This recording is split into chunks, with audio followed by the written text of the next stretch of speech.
The wind clawed at the boards of the porch, shrieking through the gaps, flinging red dust across the fields where the fences leaned like drunks at closing hour. A lantern swung on its hook, its flames stretching, breaking, coming back again. Clara McGraw stood at the railing with her black skirts pressed flat against her legs, a hose still clutched in one hand like a weapon. The horizon burned low, sun bleeding itself into the desert, and across that dying light came the sound of hooves. They weren't hurried. They weren't cautious. They rolled steady, deliberate, like a drumbeat meant to be heard. Clara tightened her jaw. The riders passed along the ridge, their shadows lengthened across the earth. 5 of them, bent in the saddle, rifles hanging easy, laughter drifting down like vultures circling. One peeled away, turning his horse toward a fence. He didn't cross. He just stopped, grinned through the gloom, and spat in the dust. Then he wheeled back to the others, and they thundered on, leaving only echoes and a rising coyote's cry. Clara let the hoe rest against the wall. Her palms were blistered and rough, but they trembled only a little. She gathered the lantern and turned inside, shutting the door against the night. The house creaked as though the men's laughter still lived in its beams. A kettle steamed on the iron stove, the air thick with bitter coffee and wood smoke. Clara sat, listening, every muscle strained toward the silence outside. Even the crickets held their tongues. Then footsteps, not hooves, not boots, bare, stumbling steps across her yard. The door rattled. A small fist struck wood, weak and frantic. "Please, I'm begging you." Clara froze. The voice was high, cracked, not a man's but a girl's. Another knock, then the weight of a body sliding down against the frame. Clara set the lantern down, hand drifting toward the shotgun propped by the stove. She unlatched the door with careful fingers. The girl collapsed inward, all dirt and bruises, hair matted with sweat and blood. She clawed at Clara's skirt as if the fabric itself could save her. Her breath came sharp and broken. Clara bent, hooked her arms beneath the frail weight, and pulled her up. For an instant, lantern light caught the girl's wide eyes, and something in Clara's strength, quiet, practiced, unshaken, stunned her into stillness. The girl whispered, "They're coming." Outside, the wind shifted. Somewhere on the ridge, a lone horse screamed. Clara shut the door hard, bolted it, and lowered the girl onto the rug by the fire. The child's lips were split, her arms purpled with hand-shaped bruises. Clara fetched a rag, dipped it in water, and pressed it against the girl's forehead. The girl flinched. Don't send me back." Clara said nothing. She just held the cloth steady, her own face carved from shadow, her eyes fixed not on the girl but on the black square of the window where dust still swirled. The kettle hissed over. Clara poured a cup, placed it in the girl's shaking hands. The girl tried to drink, but spilled most across her chin. Clara caught the cup, steadied it, lifted it back to her lips. "You'll stay here tonight," Clara said at last. Her voice was low, flat but steady as stone. The girl's body eased against the rug, but her gaze darted toward the door. "They'll kill you for it." Clara looked back into the lantern flame, and her silence was heavier than any vow. The fire snapped, sending sparks across the hearth. Outside, coyotes howled again, closer now, their voices tumbling over one another in wild chorus. The wind answered, rushing through the canyons, carrying with it a trace of laughter that might have been memory, might have been men waiting out there in the dark. Clara rose, crossed to the window, and pulled the curtain aside with 2 fingers. The desert stretched endless, moon climbing silver above the ridges. No riders now, no torches, only the ache of the land itself. Behind her, the girl's breathing slowed, the rag slipping from her forehead. She had fallen into a half-sleep, body curled like a stray animal who had wandered too far and finally collapsed in strange shelter. Clara let the curtain fall. She leaned against the wall, arms crossed, staring into the emptiness. She did not close her eyes. She would not. The night pressed on, hour after hour. Each sound carried weight.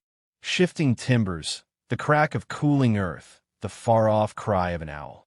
Clara did not move from her post by the window, her face caught between firelight and darkness, her shadow long across the floor. And as the lantern guttered, as the girl murmured restless in her dreams, the widow's hands curled into fists she had not used in years. The girl jolted awake to the slam of a fist on wood. Clara was already standing, shotgun in hand, the first gray light of dawn cutting across her face. Another pounding shook the door, followed by a voice, rough and mocking. "Sheriff wants a word with the widow." "Open up, McGraw." The girl scrambled up from the rug, eyes wide. Clara motioned her back with a hard look, then lifted the latch and opened the door just enough to see the man on the porch. He was thick-shouldered, badge pinned crooked, eyes rimmed with sleepless red. "Riders came through town last night," the sheriff said. His voice carried gravel and fear. "Snakebite's men. They're saying her runaways holed up here." Clara leaned the shotgun against the frame, but did not move her hand from it. "And if there is?" The sheriff shifted. Behind him, the dust road stretched empty, but his horse pawed at the dirt as though sensing danger of its own. "You know what they'll do. They've already told the saloon they'll torch your place if you don't hand her over. Folks in town are scared, Clara. Real scared." The girl pressed herself into the corner, clutching the frayed blanket like armor. Clara's silence held like iron, her eyes locked on the sheriff's until he looked away. "I can't stop Em," he muttered. "Not this time. You'd best think hard." Then he tipped his hat half-heartedly and left, boots crunching across the yard, until only the sound of hooves carried him away. "Clara, shut the door." The latch dropped with a final click. The girl whispered, "He's right. They'll burn everything. You can't keep me here." Clara crossed the room, kneeling by the stove to stoke the fire. The flames leapt, smoke curling up the chimney. "Eat," she said flatly, sliding a plate of cornbread across the table. "You'll need strength." But the girl wasn't looking at the food. Her gaze had caught on something beneath the floorboards where the rug was frayed at the edge. A line of wood lifted slightly, a seam out of place. She reached before Clara could stop her, fingers prying until the board came loose with a groan. A trunk lay in hollow. Old, iron-bound, its leather cracked with age. The girl's breath quickened. Clara's hand closed around her wrist. "Leave it." But the girl shook free, desperate, and pulled the lid open. Dust billowed. Inside lay a revolver wrapped in oiled cloth, a tattered gray officer's coat, and folded yellowed clippings cut from old newspapers. The ink was faded, but the words still spoke clear enough. "The Black Widow of Gettysburg. Gunslinger or ghost?" The girl looked up, eyes wide. "It's you." Clara snatched the revolver, cradling it like something half holy, half cursed. Her jaw clenched, the old steel weight familiar in her grip. She closed the trunk with a heavy thud, slid the board back, and let the rug fall into place. "You saw nothing," she said, but the girl's stare burned. They told stories in the orphanage and the camps. A woman who fought beside the soldiers, who killed 20 men at Gettysburg, who disappeared. They said she was a ghost. "You." "Enough." Clara's voice cracked sharp as a rifle shot. Silence followed, broken only by the whistle of wind slipping under the door. The girl swallowed hard, but the tremor in her voice could not hide her awe. "If it's true, then they don't stand a chance against you." Clara turned away, setting the revolver on the table with careful hands. She poured coffee, black and bitter, her reflection shivering in the liquid. "You think I want to kill again?" she whispered. The girl said nothing. The day stretched long. The two worked in silence, mending fences, fetching water, watching the ridges for dust clouds that never came. But as the sun sank and shadows grew tall, the air grew heavy with dread. By nightfall, torchlight flickered in the canyon beyond the ranch. Figures moved like ants against the fireglow. Snakebite's men were gathering. From the porch, Clara watched. The girl hovered behind her, clutching the doorway. "They know I'm here," the girl murmured. Clara's face was stone. She leaned on the railing, wind tugging her black veil loose from her hair.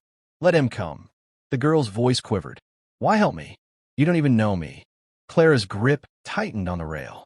In her mind, the torches blurred with memories of cannon fire, smoke rolling over torn fields, the cries of men who never rose again. She heard her husband's voice, hoarse, fading, calling her name before the silence took him. Her answer came low, steady. Because once I begged too, and no one came. The wind roared, driving sand across the yard. The torches in the canyon swayed like ghosts. Inside, the revolver waited on the table, its steel catching a glint of firelight as though it, too, remembered. The girl pressed against Clara's side, eyes fixed on the dark horizon. They'll be here by dawn. Clara didn't move, didn't speak. She only watched the canyon burn with enemy fire, her shadow cast long across the porch, stretched thin and sharp like the edge of a blade. And the past, once buried, rose again in the dust. Steel clicked in the hollow dark of the barn. Clara's hands moved without pause. Draw, aim, fire. Draw, aim, fire. The revolver's hammer fell on empty chambers, the sound sharp as a coffin nail. Dust burst from rafters with each click. The girl sat on a hay bale, knees hugged tight, eyes fixed on the widow's arms as they carved through the air with the rhythm of old memory. Thunder rolled far off, heavy as cannon wheels.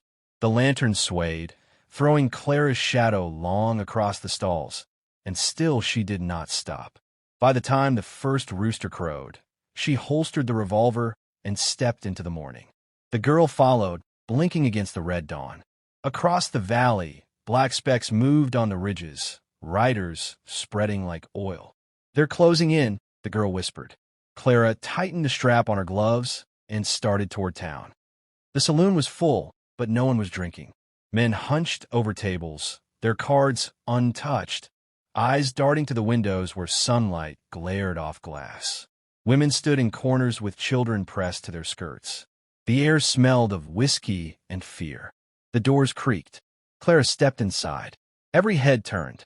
Bootsteps carried her slow across the floor. She laid the revolver on the bar with a flat thud. The barkeep swallowed hard. "You'll draw him here," someone muttered from the back. "They're coming anyway," Clara said. Her voice cut clean, steady. "You know it." A murmur rippled through the room. One man rose, fists trembling at his sides. "We can't fight Snakebite. He's got near 20 men. Sheriff won't lift a finger. You'll get us all killed."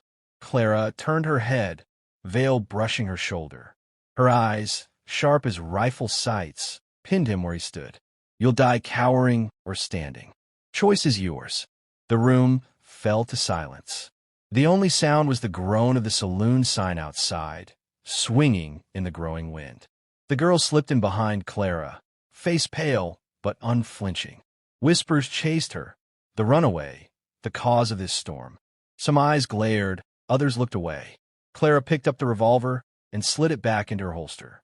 Without another word, she walked through the crowd. The girl followed close, her chin lifted though her hand shook. By midday, the street was empty. Dust rolled like smoke, shutters drawn tight, every window watching. Snakebite's riders came in hard, hooves pounding, dust boiling under their horses' legs. They spread wide, rifles gleaming, voices howling wild. At their center rode Jeb, Snakebite himself, black hat low, a grin carved across his scarred face. He reined in at the middle of town, spitting into the dirt. "McGraw," his voice carried like a whip crack. "Send out the girl, and maybe I'll let your house burn slow." From a saloon porch, the townsfolk watched through slats in the shutters, breath caught. The wind shifted. A curtain lifted in one window, then dropped again. Then Clara stepped into the street. The girl's hand brushed her sleeve but fell away as the widow strode forward alone, veil tearing loose in the wind, black dress whipping around her boots. She stopped 10 paces from Snakebite, revolver glinting at her hip. The gang laughed. Snakebite leaned in his saddle, sneering. "You think grief makes you brave, widow? I've buried better than you for less." But Clara did not move, did not blink. The silence stretched until even the horses pawed nervously at the dirt. Snakebite's grin faltered. From the shadows of the saloon, someone whispered, "The Black Widow." The name spread soft, carried mouth to mouth, until it filled the room like a prayer and a curse at once. Clara raised her chin. "This town won't kneel." Snakebite's eyes narrowed. His men shifted in their saddles, fingers tapping triggers.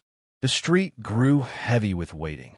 Above, storm clouds rolled in, thunder growling low. The light dimmed, dust spinning in the wind like smoke from 100 campfires. The girl, pressed against the saloon door, clutched the wood so hard her knuckles whitened. Her breath came shallow, caught between terror and something fiercer, hope. Snakebite leaned forward, hand drifting to his gun. Then let's see if the stories were true. The town held its breath, and the storm broke. Guns lifted, dust swirled. For a breathless instant, the street lay silent but for the creak of leather and the ragged snort of horses. Snakebite's hand hovered at his hip, his eyes locked on Clara's. The widow drew first. Her revolver barked, flame sparking at the muzzle. The nearest rider pitched backward, rifle tumbling from his grasp. Shouts tore the stillness, and suddenly the street thundered with gunfire. Windows shattered. Bullets split boards. Horses screamed, rearing high in panic. Clara moved like shadow through dust, every shot deliberate. A man dropped from his saddle, clutching his throat. Another spun from his horse, chest bursting red. Each pull of the trigger struck with the weight of years carried and released. The girl clung to the saloon doorway, her eyes wide, her body trembling as she watched the widow cut through the storm like a blade. The townsfolk pressed tighter to the walls, whispering prayers, too stunned to breathe. Snakebite roared, spurring forward. "She ain't no ghost, kill her."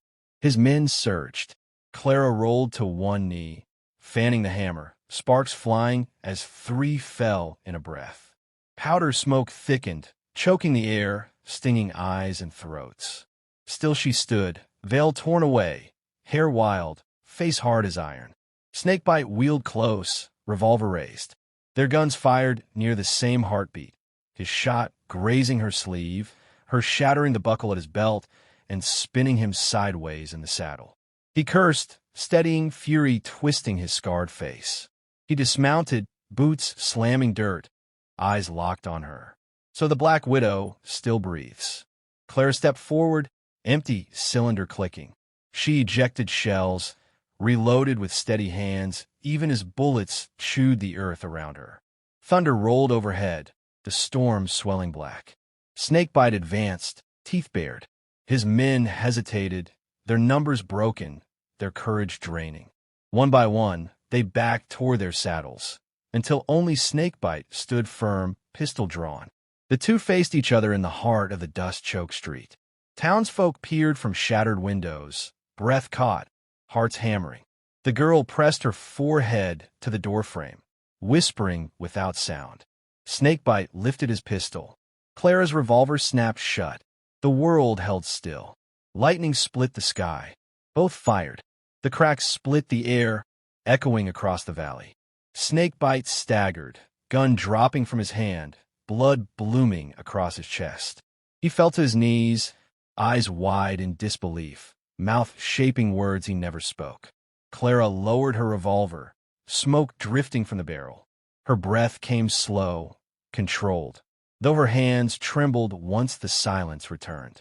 Snakebite's men fled into the storm, their torches scattering like fireflies whipped away by the wind. Hooves faded into distance, leaving only the body sprawled in dust and the echo of thunder rolling away. The widow stood alone in the street, veil gone, face bare to the watching town. From the saloon, a whisper stirred.